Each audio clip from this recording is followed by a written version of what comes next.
Oh, welcome back, underdogs, misfits, and other little lunatics, to Sarah's Sober New Year's celebration 2025 going into 2026. That's right. Well, let's get into it.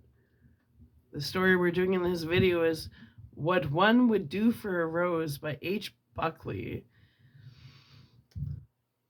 Let's do it. It is the time you have wasted for your rose that makes your rose so important. Antoine de Saint Exupery, The Little Prince.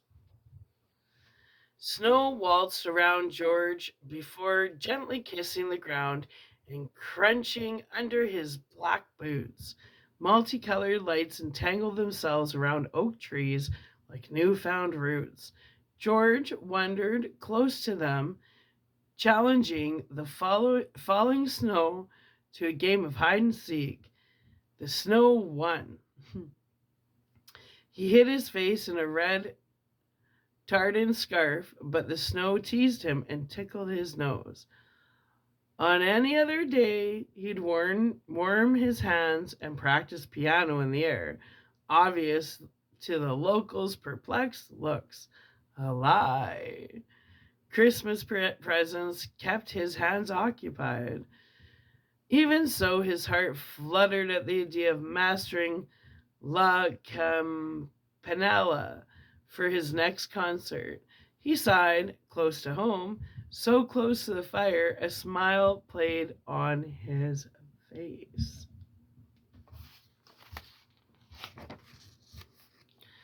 Turning towards his white Edwardian villa, he stopped to admire the glittery sheet of untouched snow rustling in the front garden. It reminded him of his wedding day. Although the chilly night began freezing his toes, he ignored it to enjoy the scene for a moment longer. Blocks of snow glided off the roof, landing on the ground with a soft thud. They joined the white duvet, offering cold comfort to winter honeysuckles, camellias, and primroses who lay sound asleep. Behind the villa, ripples from Seton River complemented the silent symphony before him. In a way, it made the stack of gifts feel lighter. He inhaled the frosty air, and when he blew out the vapor, he imagined himself as a dragon ready to fly away with his family. Destination, December 26, 2010, his wedding day. Obvious to his tranquil condition, the chilly temperatures weighed the present down. It forced his arms to shake, and the presents rattled. Misty Calendar's sharp voice snapped him out of winter's enchanted state as the front door creaked open. I give my all for this family, and what do I find? A god-awful man gawking like a love-struck tart. Get inside before you freeze. Snow crashed from the rooftop, and he apologized to the flowers before he rushed inside. How much have you spent? Don't lie to me, Misty said. She removed his scarf and brushed the snow from his thick black hair. When satisfied, she tugged her silk shawl, and her honeycomb curls swayed back into formation. She had sculpted it to perfection. No strand unaccounted for. Well, that's not high maintenance, huh? Yeah, I guess you know what's important in life, as long as no strand is out of place, right? People are so consumed in the 3D world. Anyway, I lost the receipts, but trust me, we are making a profit. George flashed a well rehearsed smile and rushed towards the living room. Are you kidding me? You know my credit card was declined at the wine club the other night. The girls are gossiping about me. Ooh. She's a valley girl. She's a valley girl. Go Frank Zappa. They think we're poor, George, poor. Ooh. Misty said, close to tears. George wasn't buying it. He'd known her long enough to spot the difference between misery and theatrics. You're always the topic of gossip, my doe, with or without a credit card. And what's the point if I'm rich but can't make her smile? You know how she loves gifts, and I bought extra to make up for being away. But don't worry, I got you something just as wonderful. George poked his head into the vast living room, Misty's complaints coasting through one ear and out the other. His heartbreak slowed as he gazed at his daughter, who knelt beside the 4-foot Christmas tree playing with baubles, gold tinsel, and red beads. I've booked a table at the new restaurant tomorrow night, the one you said deserved a Michelin star. I pulled a few strings that they had opened for us, even though it's New Year's Day. Don't worry about the details. I got it all covered, George whispered, feeling proud of himself for the romantic gesture. Misty gasped. You know how expensive that place is? Sniffling, George interjected. Do I smell something burning? Eyes wide, Misty dashed to the kitchen, and he chuckled at his own brilliance, but beneath that, he wished she would express some appreciation for what he planned for them. No shit. High maintenance bitch. Anyway, the aroma of roast turkey filled the house, but he felt the tension in his shoulders melt away when he caught the sweet scent of the cinnamon candles on the windowsill. Unknown to George, however, the lit candles signaled passing friends that Misty yearned for company, but only those friends with the money who could bring her favorite Louis Roederer crystal champagne with them. George tiptoed into the living room. The double-sided fireplace crackled as it ravenously ate the dry wood. On the limestone mantelpiece lay exquisite snow globes he'd found on tours abroad. To his left, the antique grandfather clock chimed 7 o'clock, but the little girl continued pulling down decorations and playing. George considered flopping on the green armchair and warming his hands near the fire. Then he would perfect La Campanella on his grand piano in the corner beyond the tree. But instead he placed the gifts on the beige carpet and snuck behind her. Rawr! George grabbed his daughter and spun her around. Ah, your hands are cold. She squealed and climbed onto his back. Do you like my tree? You should do this every Christmas. Why don't you stay on my back and decorate the middle? George shuffled the decoration box between his feet. Mommy said I had to take them down, but I can play with them if I'm very careful. Why would Mommy say that? Because Christmas is over and she wanted it gone for tonight. She sounds like such a bitch, this wife. She should go with the tree. Anyway, what's going on tonight? George teased. Her party. She said I could stay up late if I behave. A party? George furrowed his brows. Misty had never told him about a party. Didn't he plan some big romantic dinner? This chick has gotta go. Anyway, Misty's heavy steps echoed across the cottage before George could ask for more details. The food is burning. You're playing make-believe and these presents are in my way. What a bitch. She kicked the presents and the smallest one fell with a crack. George spun and his eyebrows twitched.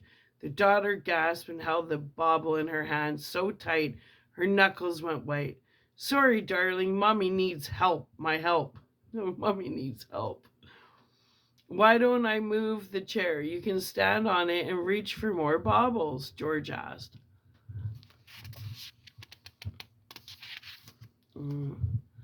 Well, he proposed to it, that thing, now, didn't he?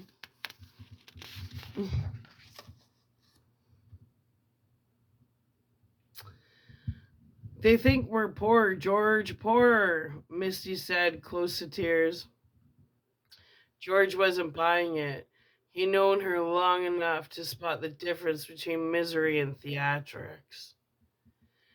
You are always the topic of gossip, my doe, with or without a credit card. And what's the point if I'm rich but can't make her smile?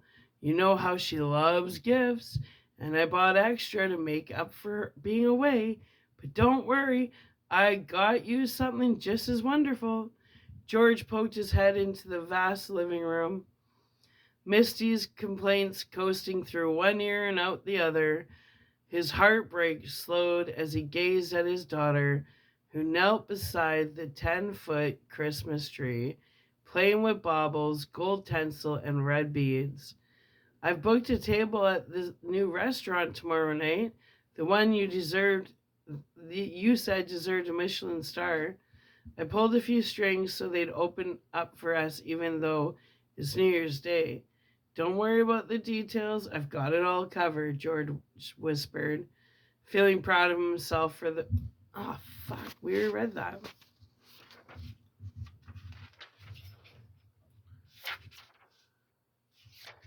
No, I didn't.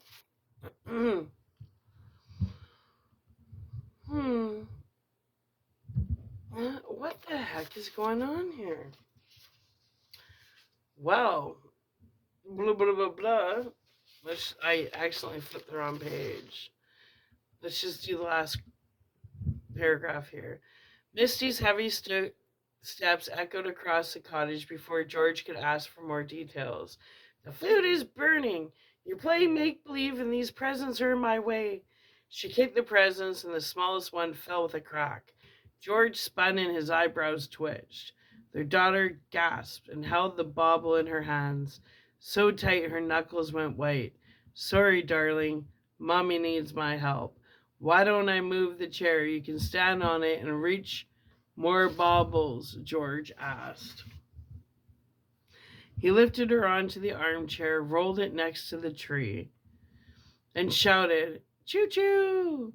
Her smile was infectious and her eyes were beacons of fire that warmed his soul. But when he glanced at Misty, the warmth vanished. Misty seemed to love frowning, and it left a mark even though she was young. He reached for the small gift, sniffling from the cold or her cruelty. He wasn't sure which. If you pick that up, I'll be gone by morning, Misty said. She glared at their daughter, who looked lost in thought with a gold ornament in her hand. Misty, my doe, you heard me. Let's talk in the kitchen. I'll help you cook, George said. He reached for her hand. She slapped it away. I don't like this wife, man. He felt like an anchor had pierced his heart and thrown him overboard into the deep blue sea. Shuffling with his head low, George hoped to have an eloquent argument to appease Misty, but when he entered the kitchen, his mind froze, and he grimaced. Anna, why are you here? It's New Year's Eve. Why aren't you in Edinburgh with your family? George turned to Misty. And when were you going to tell me about this party? He asked. Every countertop space was covered in gourmet appetizers, pastries, and finger foods. His stomach fluttered with excitement at the pigs and the blankets. Olivia Mayfair agreed to pay my tab at Wine Club if we hosted this year, Misty shrugged. It's really no bother, Anna said. I had no plans for New Year's anyway. He flooded the room as Anna opened the oven, retrieving enough mini quiche to feed the street. Misty snapped, not even bothering to look at the quiches.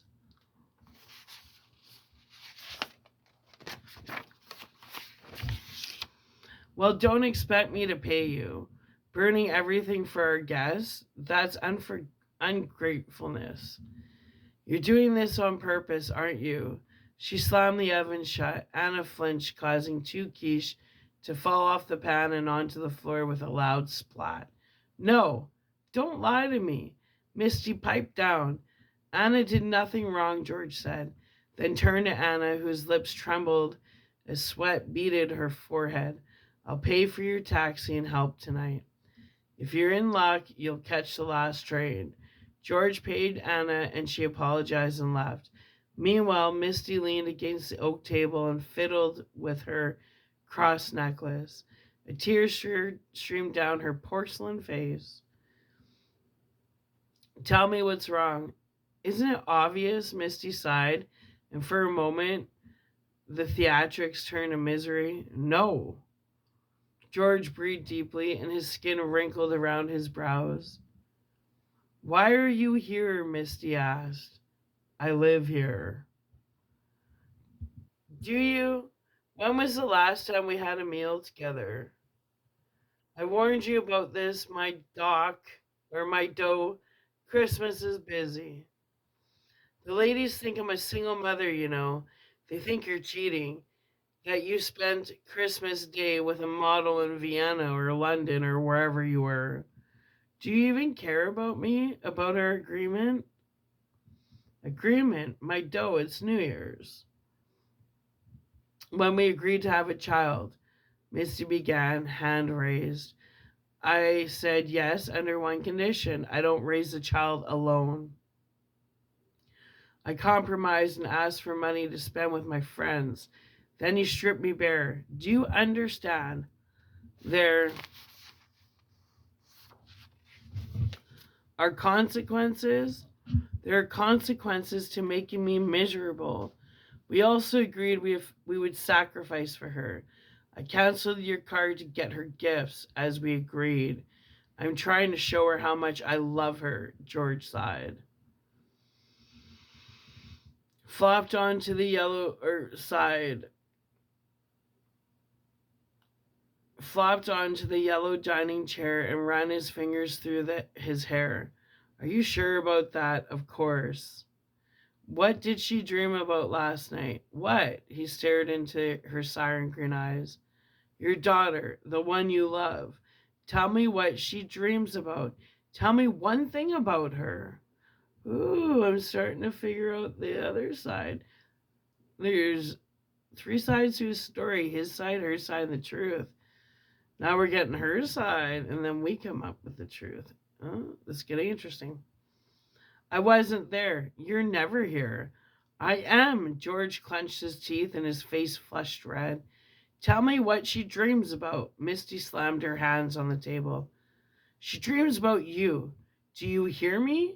She always dreams about you, about a father who is there for her, who wipes her tears and her kisses and her bruises. She dreams about a man who doesn't slam the door every morning but stays and says, Rose, I'm here for you. This is deep. I'll do anything for you. She never stops dreaming about you. Jake was like that for so long. And I remember when it just stopped. And it was good because it was heartbreaking. Anyway, I have no choice. George's blood boiled, but his voice remained steady. I have to make a living, Misty. What will we do if I stop, huh? I don't enjoy being away from her. Playing piano is lonely without the person you love being there. But this is how it is. I'm not going to make us destitute because you're tired. Something has to change. Rose can't be fatherless forever.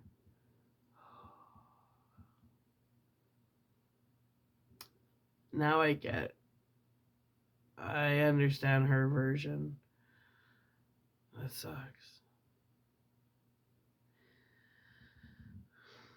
If you're so wise, what do you suggest? Do you have a plan or will you just complain and run away? George taunted and Misty's tears turned into tidal waves.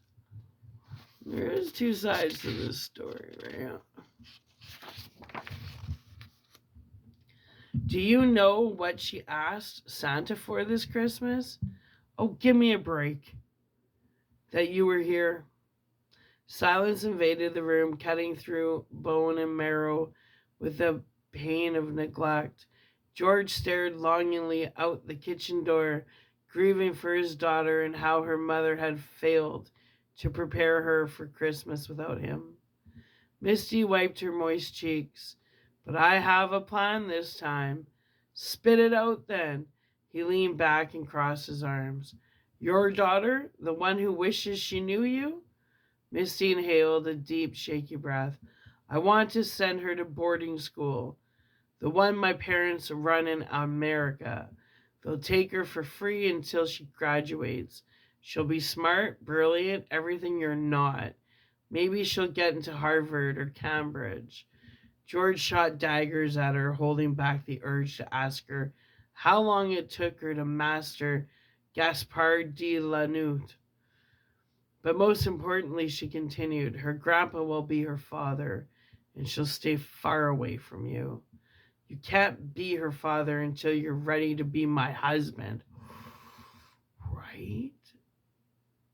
Ooh, I prejudged this lady. It's not fair. I won't have it any longer. Misty slid her phone with the acceptance email across the oak table. She will not be thrown aside because her existence inconveniences you. George's voice broke. We promised we'd make it work. Are you breaking your promise? Trust me. We can find another way. I love you. I've spent hours finding the perfect gifts. See, he doesn't get it. You can't buy me love. They want time and he keeps trying to buy stuff. Oh, I get it. We don't want your gifts, George. We want you. Mommy? Rose tiptoed from the hallway, head held low, with the broken gift box in hand. Misty spun around and away from Rose's innocent eyes. I slipped and fell on it. I didn't mean to make it worse. Rose handed George the gift, and he lifted her onto his knee. She shifted uncomfortably in his lap. Don't worry, my darling. We can fix it together. That's what families do, don't you agree? If you're not willing to pay the cost, it's better left broken, Misty whispered. George breathed deeply and began unwrapping the gift.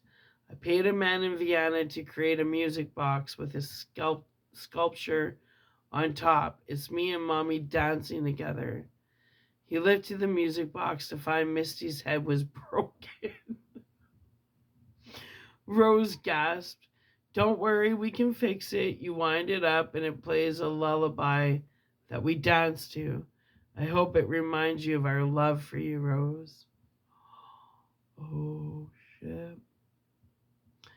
George fiddled with the music box and then it played a soft melody. Rose's eyes beamed with wonder. I must tell my Teddy. Rose rushed off his lap. They waited until she went out of earshot, both calculating their next move. You truly are a god-awful man, Misty turned. Either you send her away or I'm leaving both of you. I can't do this anymore. I keep wiping her tears because her father isn't coming home. Think hard, George. You can't play a sweet melody and expect the stars to align for you. George reached for her hand. She slapped it away. What do you expect me to do with her? I'm supposed to play in Portugal next week, then Spain the week after. I can't cancel. Oh no, poor George is in a pickle. Is this the first time you've heard of sacrifice? She mocked. 6 years I've given her. It's your turn to play parent. You have till midnight. A severe chill ran down his spine as Misty left the room. Wow. Wow. Muttering about how she needed to get ready for her party, dizziness silenced his racing mind, unable to focus on anything but the cruel choice she set in front of him. Upstairs, he heard Rose's light footsteps, no doubt retelling the story of how she'd received such an incredible gift. He held his head in his hands, feeling defeated, rejected, and powerless. While the world kept turning, multitudes gathered to celebrate the end of the year and anticipate the joy of a new one. George sat frozen in torment. Tonight, he'd either lose his daughter to save his marriage or lose his wife to save his daughter. Whoa. A soft patter sounded on the staircase.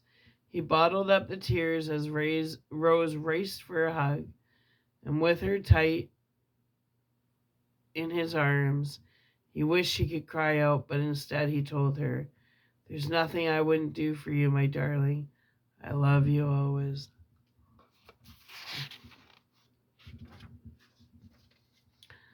About the author.